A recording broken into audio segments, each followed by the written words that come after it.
Hi, GERO200. Here we are. We're going to talk about Module 12, which is about advanced directives. And this is one of those situations where being a lawyer helps. This is a problem where we actually have a solution, unlike a lot of the issues that we have with aging. So today is, sorry, I forgot to say, today is Monday, June 17th. And we're sending this out a day later than we usually do because we know you were busy with the midterm and the CT2 assignment this weekend. Plus, the modules don't really flip over until Monday night at midnight. So, all right. I'm just here hanging. I have no purpose. It's all lawyer stuff now, guys. All right. Let's see. It's going to show the history of what we've been working on because that's what I did. Okay. But module 11 is history. We're going to do this. Advanced directives. Okay. So I want to start out by just explaining that advanced directives have become increasingly important and increasingly used in the United States.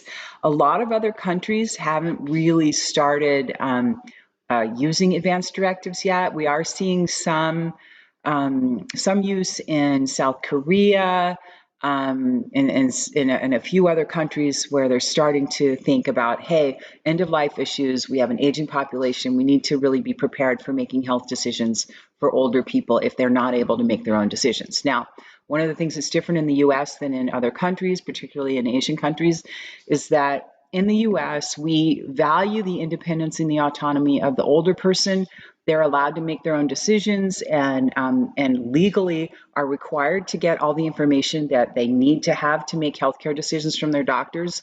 And in a lot of other countries, it might be the doctor communicating with the family, and the family and the doctor make decisions for the person who's sick out of a desire to protect them from the trauma or the unhappiness that comes with being told you have a bad diagnosis or that you're reaching the end of life. And so just remember, in the US, we really want to protect the older person's right to make their own decisions as long as they can.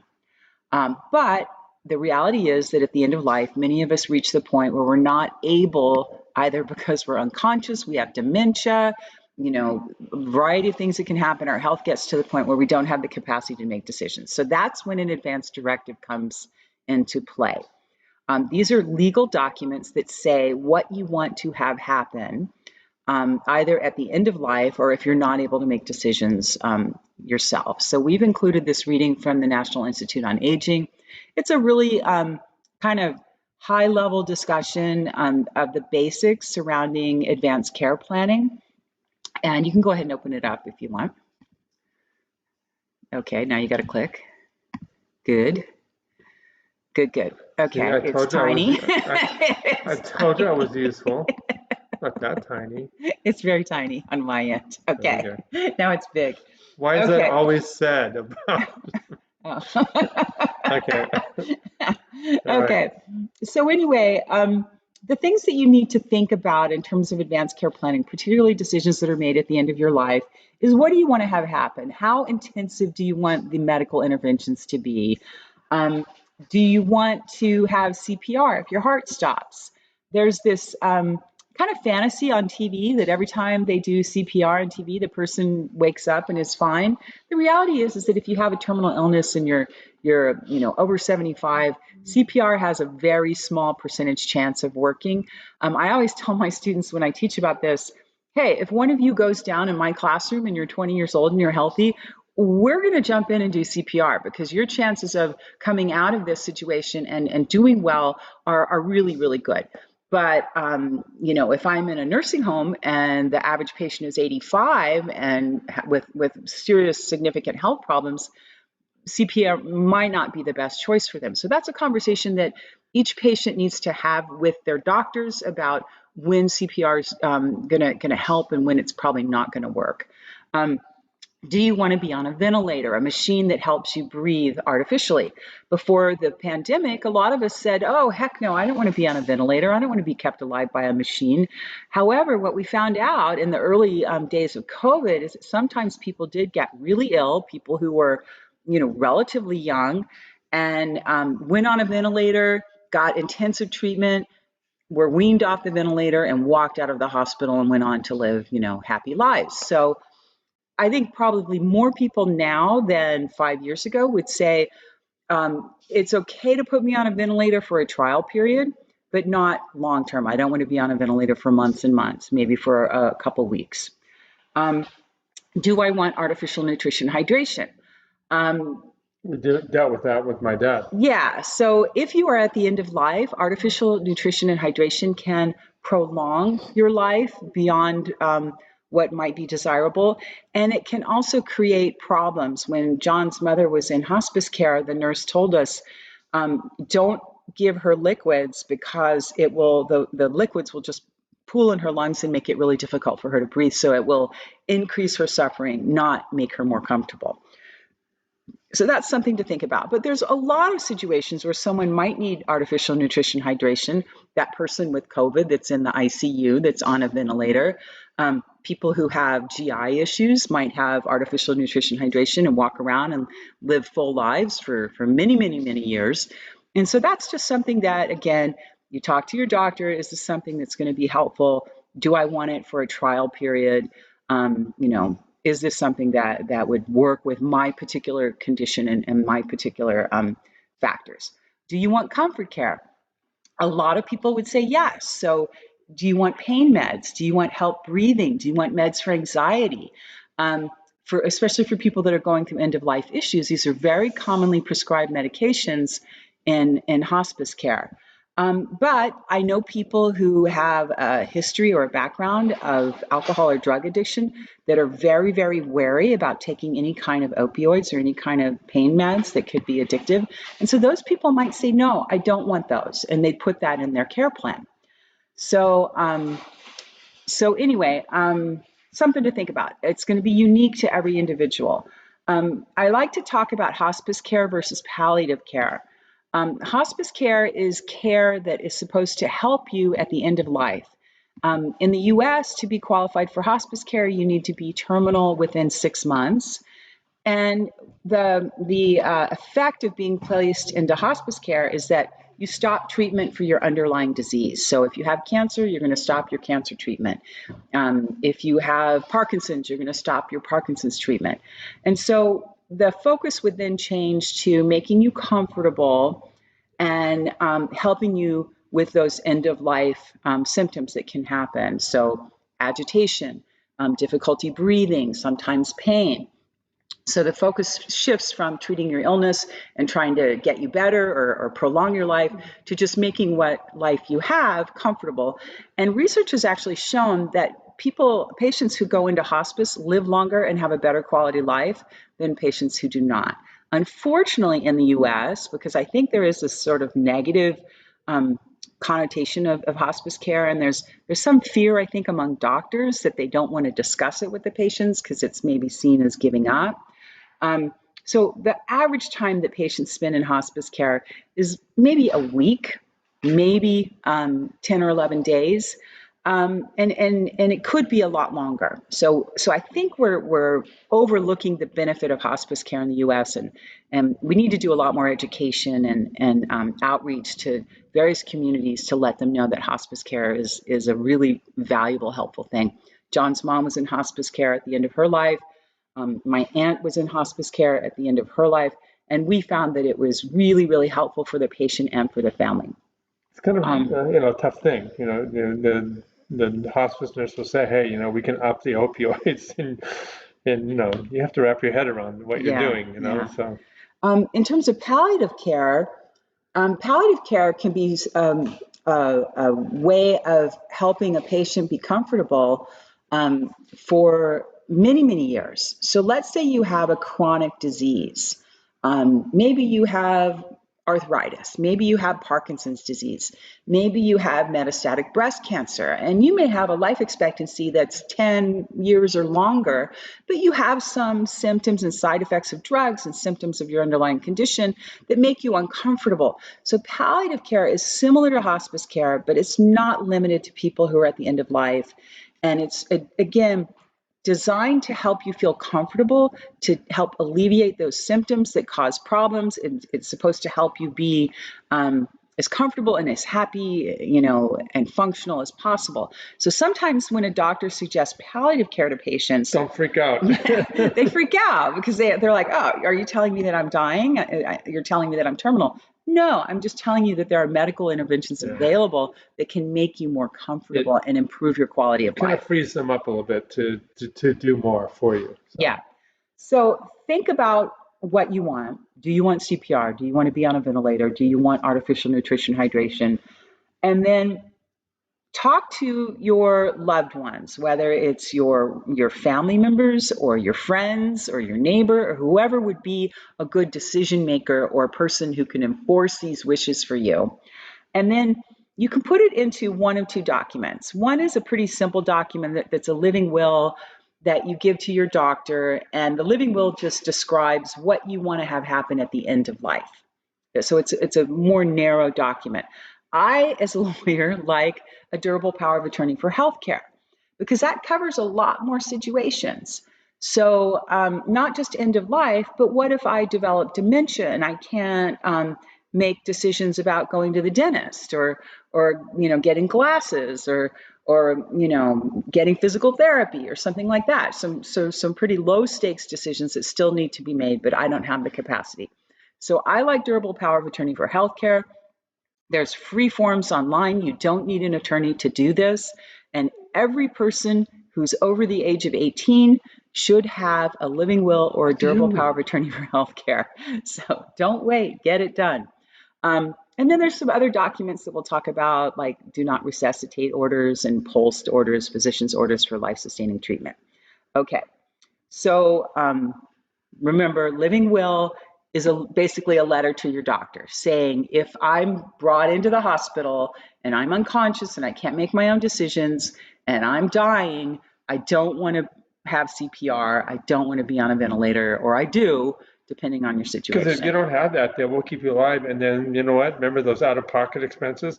At the very least, that's going to be passed on to somebody. So, Yeah, and you may suffer, and your family may suffer longer than it doesn't have to be that necessarily what you want. But again, every person has a different ethical process of what they want and what their culture's familiar, comfortable with, what their family's comfortable with. So the decisions you make are going to be unique to you. Durable power of attorney for healthcare. I name someone to be my agent, just like if I'm buying a house, I'm going to hire a real estate agent. I'm an agent, or I'm a proxy. I'm the principal, just like the principal of your school is the main person. So I'm the main person. I name John to be my agent. So I have a durable power of attorney for healthcare. John has one too. He's my number one, and I have two sons, and they're number 2 and number 3. I forgot about number 4. Yeah. Good boy. You make some good decisions. I don't trust Desi. Desi would keep me alive forever because Desi's very dependent on me. So I like, as a lawyer, I like having layers. So a lot of times you set up these documents, a durable power of attorney for healthcare, and maybe the person that you named to be number 1 passes away. Or maybe they become ill themselves and they can't act. Or they become a tweaker. Or they're just they're not going to make good decisions anymore. If you're married and you name your spouse to be your agent for healthcare decisions, and then you get a divorce, you probably don't want that decision to make conflict of interest. You don't want that person necessarily to make decisions for you anymore. They might pull the plug a little early on you. Okay. I was just watching a show on TV all about that. Okay. So the other types of documents that you can have, particularly for people that are closer to the end of life or older adults, you might have a do not resuscitate order. So John's dad had one because he had been in and out of the hospital over the last, say, 10 years before he passed away. So he did have a do not resuscitate order, but he didn't have it posted in an obvious location. Or alternatively, you can get a medallion, like a necklace or a bracelet, that tells the paramedics when they come to your house, if you're ill, hey, this person has a do not resuscitate order, we're not going to do CPR. And so that can avoid, what happened in his dad's case. He was unconscious, he was in a coma, The paramedics came, they did CPR, they got his heart started, they took him to the hospital. And then he lived for another 10 days. And he lived for a little while. Right? Yeah, and that wasn't necessarily his intention. No. So it created all kinds of conflict and weirdness. So that we're not going to go into. But anyways. So yeah, so you might have a DNR. Some states are developing something that's a little bit, the DNR is just like an on-off switch. Yes, I want CPR. No, I don't want CPR. A POLST, which is a physician order for life-sustaining treatment, or in New York, it's called a medical order for life-sustaining treatment. A POLST gives you more options. Yes, I want CPR. No, I don't want CPR. Yes, I want artificial nutrition hydration. No, I don't. Yes, I want comfort care. No, I don't. So it gives you a few more on-off switches that you can say yes or no to in the form. It's a little more detailed. So those are gaining, I think, traction, and we're seeing them in more states. We do have them in California, and probably about 2/3 of the states in the United States have these POLST or MOLST forms.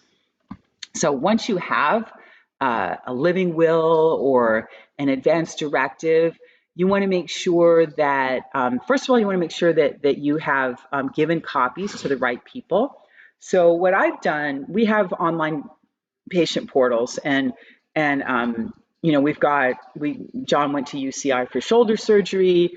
I go to UCSD for my cancer treatment. And so we have all these electronic patient portals. So I've uploaded copies of my advance directives to those patient portals. So my doctors have it. And if I'm admitted to the hospital, they have it too. But everybody wants attention now. Yes.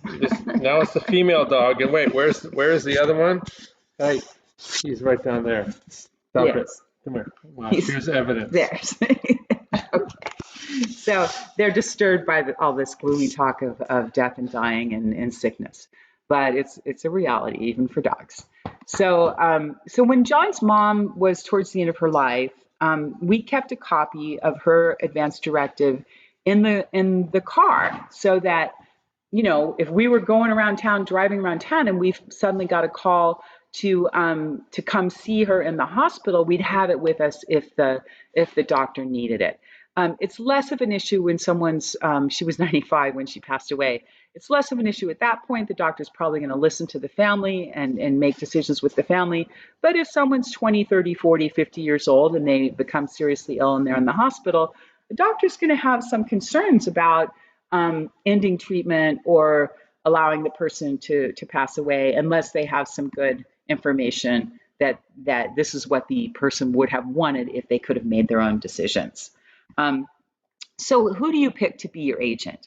Someone that you think will make good decisions, someone that will carry out your wishes, someone that will respect your wishes.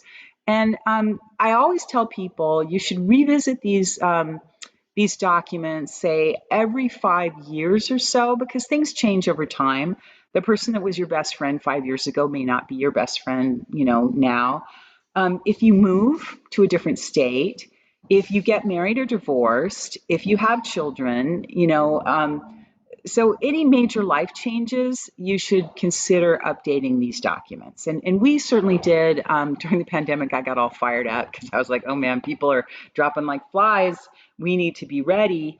And my mom was listed as one of my decision makers, and she had passed away. So obviously we needed to update. And my kids got old enough that I could trust them and felt comfortable with them being an agent if John wasn't able to act for me. So that's what we did. And of course, you want to talk to the people and say, are you willing to take this on?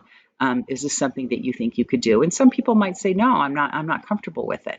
I'm giving you some resources. Like I said, you can get free forms online. You want to make sure that the form is valid in your state. But Caring Info is a great resource. The American Bar Association is a great resource. We used for our, when we updated our durable power of attorney for healthcare, I used the form that Kaiser had. And the thing I liked about Kaiser's form is they said, these are your agents, 1, 2, 3. These are the people that can make healthcare decisions for you.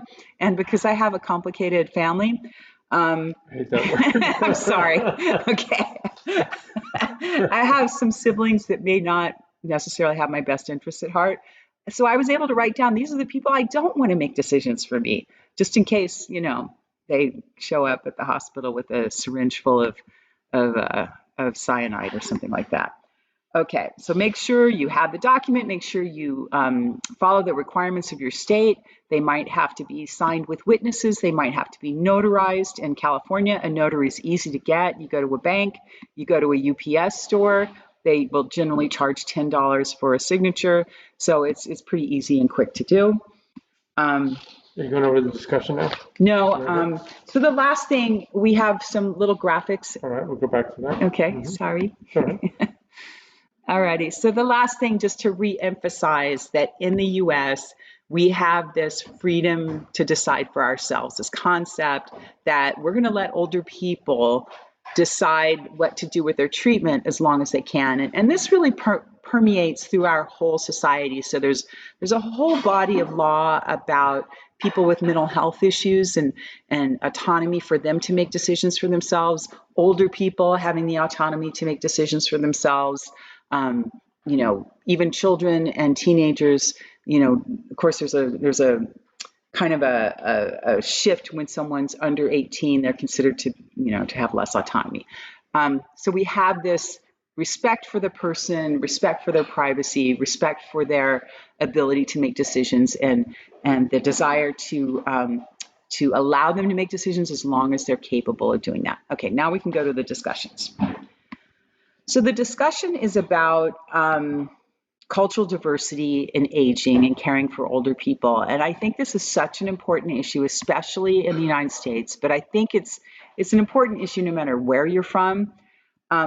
We need to respect and value the backgrounds of our patients in long-term care and our older patients in healthcare. So what happens if we don't respect and understand the different backgrounds that these patients might have? If we don't approach them from the right place, we're not going to gain their trust. And so we're not going to have a really good, positive relationship with our patients. We're not going to be able to meet their needs. Here's your prompt at the very end. So we're hiring you guys to be administrators for a corporation, okay, that is dealing with older adults at the level of assisted living or a nursing home, and we want you to talk about your plans to adapt to the diversity. And what are the things that you would look at? What are the things that you would do to make sure that the residents in your facility are going to feel valued? Are you going to pay attention to food? Are you going to pay attention to holidays? Are you going to pay attention to music? And just religious days, religious observances, just all the different things that you can do to wrap people up. The APA Multicultural Guide, if you go up, there's a link to that. So the APA talks about some of the demographic shifts that we're experiencing in the US. So they talk about the fact that Hispanic older adults are going to be our biggest group in the US. So we need to be ready to serve Hispanic older adults. We need to learn about the culture and the community and the backgrounds and make sure that we can meet their needs. This is a really cool document. It's enormous. So you can go in here and find resources depending on where you're at. It's just a resource. We're not asking you to go do a huge deep dive, but if you're interested, check it out. There's a lot of great resources. We have to think about our LGBTQ plus community, so which is important because this month is Pride Month. A lot of the older adults that are coming up right now that are getting old enough to need long-term care or to need support as they age, they came of age when marriage and children wasn't necessarily a realistic possibility. It's only been relatively recently in the US that same-sex marriage has been approved by the Supreme Court decision, or the bans against same-sex marriage were stricken down. So some of our LGBTQ plus community are getting older with less support from family, and they might also be experiencing difficulty finding LGBTQ plus friendly housing. So we are seeing some cases that are making clear that in residential housing for the elderly, that discrimination based on sexual orientation or trans status or anything like that is against the law. So we're seeing more enforcement of that.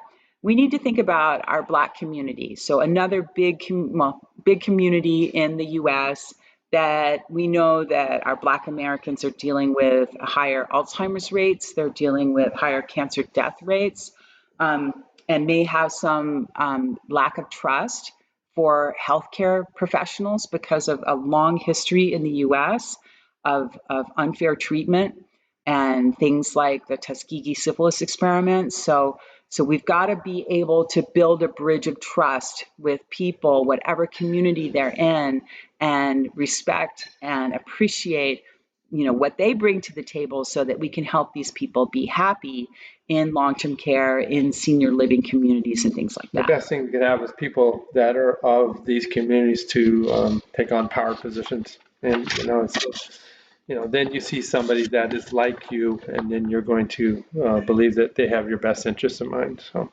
all righty. Awesome. Peace. So, all right, that's what we've got. Here, I keep leaving. Yeah, that's okay.